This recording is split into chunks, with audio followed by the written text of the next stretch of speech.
In the beginning was the word they said, Fred? Skit scat dooble beguiled. Or the word of one of those bearded witnesses on camels double parked over on the boulevard of Asaya. Geez, what a grouch. Munching on mummy burgers and slurping down Euphrates suds too high to be ridden by mortal men round sand dunes. They lope between the maypole and the penguin haberdashery, misquoting Cervantes to goatskin bottles of bitter wine, and serenading the senoritas I know.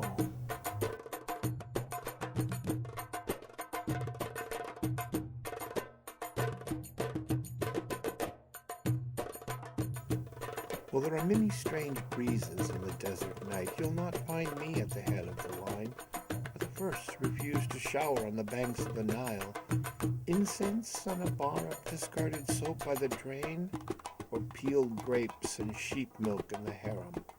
The choice, though not ours, is easy to make. Skit scat dooble beguiled. I mean, come on. At least they could have found a better excuse to be in Bethlehem or an oppressor more inclined to sloppy bookkeeping, because let's face it, the Romans were not ones to forget to record a census. In the dictionary under anal, see Caesar. So what were Miriam and Joseph really doing? And the manger was where the Zoroastrians found them. Crime scene Zion all over again, but that was Herod's paranoia. Still, they have sworn for generations that Jesus was born poor and worked hard, but they always leave out that part about us going into the family business. Skit scat dooble beguiled.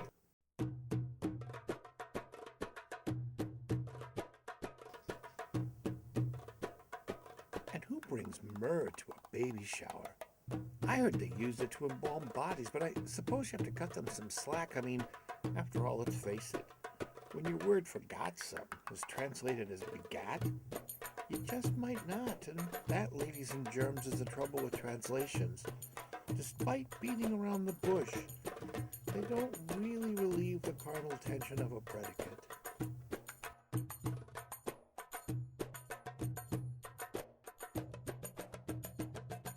Take that German guy's hypothetical cat. What if it had been named Whiskers? Would that have changed the outcome? They say it's impossible to measure the momentum of an object and know where it is. At least I think that is what they said. The same as what they say. They said, I guess one man's Devar is another man's Memra, not taking into account the Mediterranean sun and the dismal, dank, drab, and dreary Baltic cloud shroud, or the expanded meanings that are possible in both.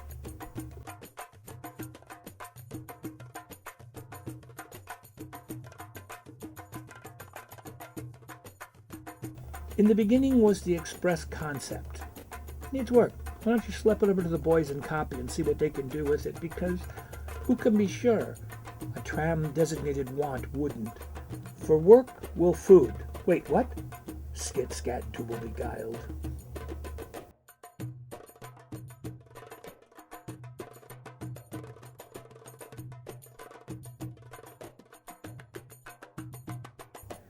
You know, there's a cat that hangs around our building, too. Some of the neighbors call him Spike, others call him Steve, but I grew up singing Home on the Range, so I call him Buffy and wonder if poetry is energy. A poet once said that it was. If it is, then I'm pretty sure that the words are the culprits, but I never trusted letters either. Sneaky little marks on paper supposed to represent sounds. Well, maybe our sounds don't want to be represented. Did anyone ever think of that? And vowels are the worst. All that oh, ah, ooh, eh crap. Give me a break.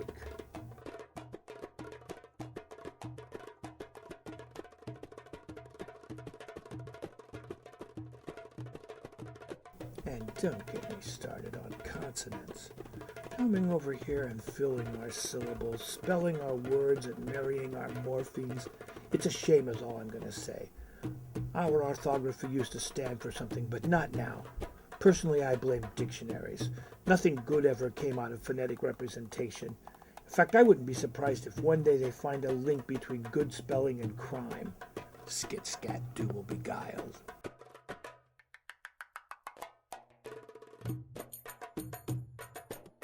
Letters to words to poetry equals energy follows the yellow brick road, but the old fart school of dogma says that energy cannot be destroyed or begat.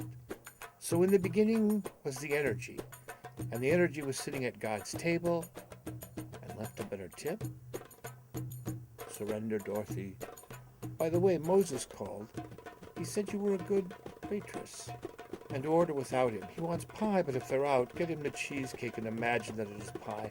Apparently it is heavenly. And that doesn't rhyme with I or even Y.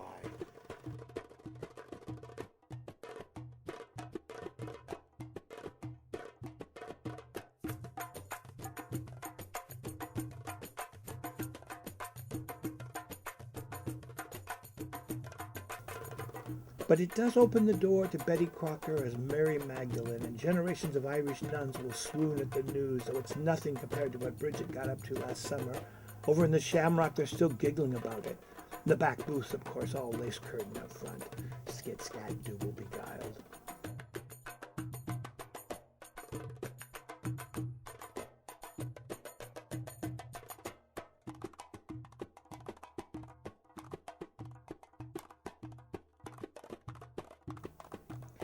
Remember that made in God's image label from Sunday school? Well, what if instead of image it was imagination? Think about it. I mean, they both are from the same Latin word, which later kind of meant carve in medieval French, and we were supposed to avoid graven images, weren't we? Skit, scat, double, beguiled.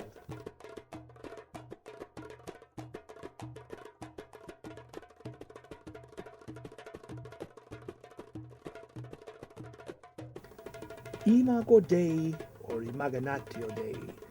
5 letters difference is not a lot, and you know how I feel about letters. Plus, a lot of things can happen on the way from Aramaic to Middle English. I think Bob Hope and Bing Crosby made a movie about it. The Road to Kabbalah. Bing crooned the Song of Solomon and got the girl, and Bob was chased by oxymorons and hid in a big vase. The vase was full of figs, if my memory serves me. Though to tell you the truth, my memory is a card-holding member of the Teamsters.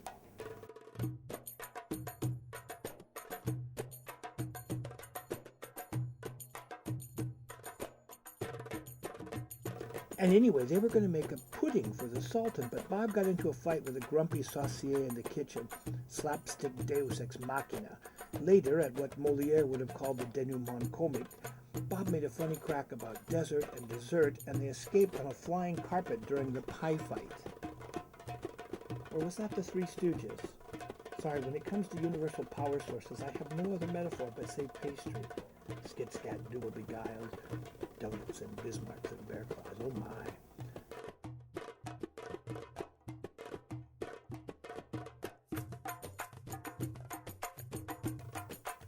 And who was William Blake? Poet, historical contemporary of the Industrial Revolution, visionary. Well, he said that imagination was the divine in man. Curiously, he also did engravings. Now, I know we're only talking what-ifs here, but if we are completely honest, imagination is the mental faculty through which images are made. Like purple, hardly alchemy, mostly red and blue, really. And Blake was a genius, so maybe instead of looking for salvation in the ravings of those masochists at Plymouth, though I gotta say, I loved the black hats.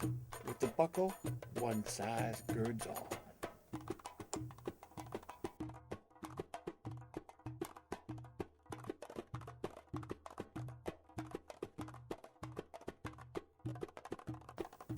But spiders on webs dangling over the flame of a candle? It's a bit too gothic for daytime, and heaven knows even with those new ecological ones, it's time and money to change the bulbs so that we can look at ourselves in a new light. Get it? We should see ourselves as a result of conception without prior sensual perception. Imagination to the boys on the loading dock. Okay, so we might have to break a few rules, leave a few dotless I's, forget to cross a couple of T's, but do we really need child-proof locks on our theology in the Hollywood of the 20s? They didn't even have dialogue. They could be seen but not heard, the opposite of Abraham's God, apart from the odd burning foliage.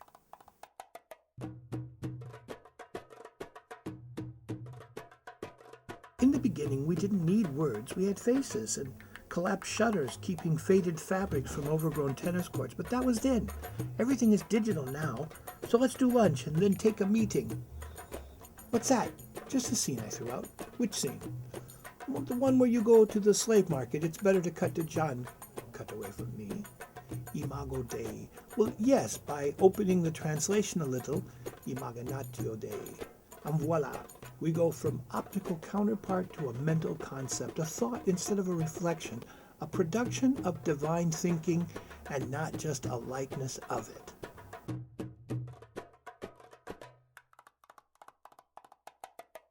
A brain, a heart, some courage, and a pair of ruby red slippers it ain't, but don't forget that unlike tin men, subtle differences vibrate when plucked. You gotta bang on tin men. And did you know sacred cow and holy cow are the same in many languages? I'll bet you didn't. And this is just 5 letters.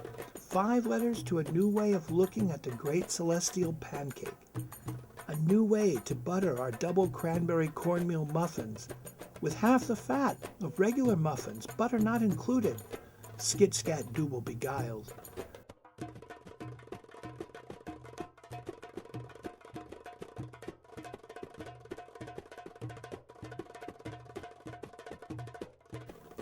In fairness, they cover looking glasses before wakes in Occitania for a reason. It may not be a good reason, but when was the last time you saw a vampire putting on makeup in a mirror?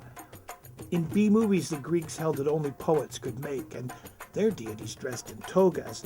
All other art was just uncovered music floating freely inside of sound. Sculpture slept in rocks until it was found, but poetry was different to a Greek mind. It had to be sewn into the reality unknown that knew. If they were right, it might open the door a crack to a conscious universe, or at least one with an active sense of humor, because technically, we worship a deity that should not be named or addressed by the hatless or the tattooed. Leviticus for starters, but...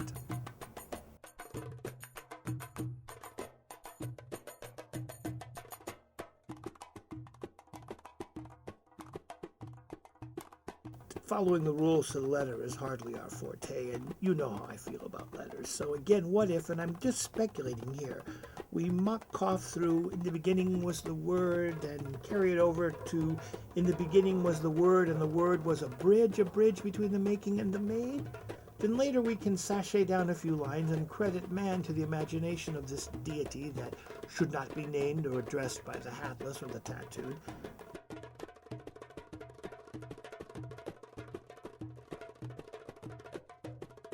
May not explain if poetry is energy, or how the universe was spoken into existence, or if we sprang from the kneading or the loaf, but even wrong answers are better than the same answers, because a blue cheese omelet is still a cheese omelet, but a green cheese omelet would need a lot of clever rhymes and cartoons of cats with covered heads and no tattoos.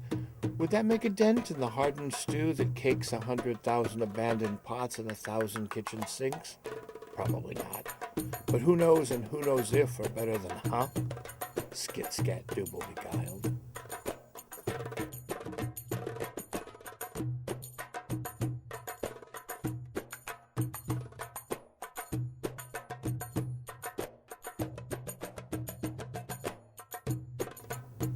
See, suds and wire brushes scrub, but they also choose their questions. And the laboratory of absurd repetition has no place for their ability.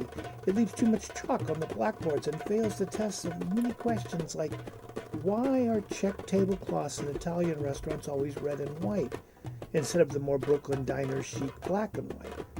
But I digress, and for what it's worth, Cecil B. wanted Blake to write a script for him, but he was dead or otherwise unavailable, which was unfortunate because there were a lot of leading ladies who would have killed for the part of Uthun.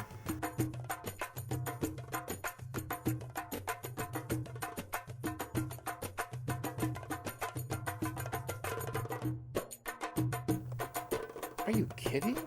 And the added box office appeal of divine imagination? The divine imagination that began with a word creating a god from the talkies who created a silent film?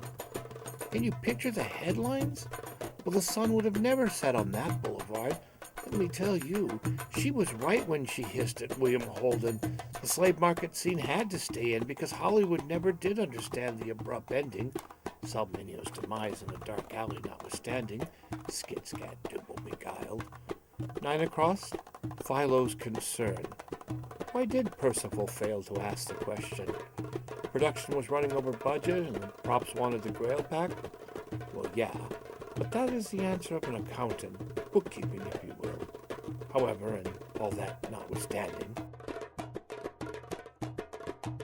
it does bring us to the 10 million lira antipasta question that lies at the bottom of all unknowing and answers the G-string theory, provided you substitute the universe for cuisine. And remember, despite the quips and syncopated gyrations, they only wanted to rent the car for a theory that explained everything but how we moved from gulping down raw meat to separating yolks from whites for soufflés. And we're still crowing about it. If we were only recipes and not cooking, taking into account all recipes have been passed from kitchen to kitchen, and a chef is a cook is a PhD working for minimum wage, well, the end had to follow a saxophone interlude, a burlesque twilight of the Celtic syntax of Yeats, a jump between the short story and the greeting card, a single voice in the smoke calling out, which came first, the cacciatore or the frittata? Rimshot. Pay no attention to the translation behind the screen or the one floating in the pool. Infinitive or negative infinitive is not the question, though we long for Hamlet and the Baltic Shroud. It was the metaphrases that got small. And even years after its debut at the Orpheum, Eurydice still had to insist it was a return, not a comeback. Stencils in the gutter are so film noir. So come on, let's rip a couple of pages out of the dictionary on the Titanic. We sing from the music that keeps playing and see ourselves as songs. Now, a song isn't a bad thing in and of itself, on or off the Titanic, but why be a song when you can be an instrument? I mean, for starters, instruments float. Tell Mr. DeMille the nuance is ready for its close-up. And don't forget what Moses said about the cheesecake. Skit, scat, doom beguiled.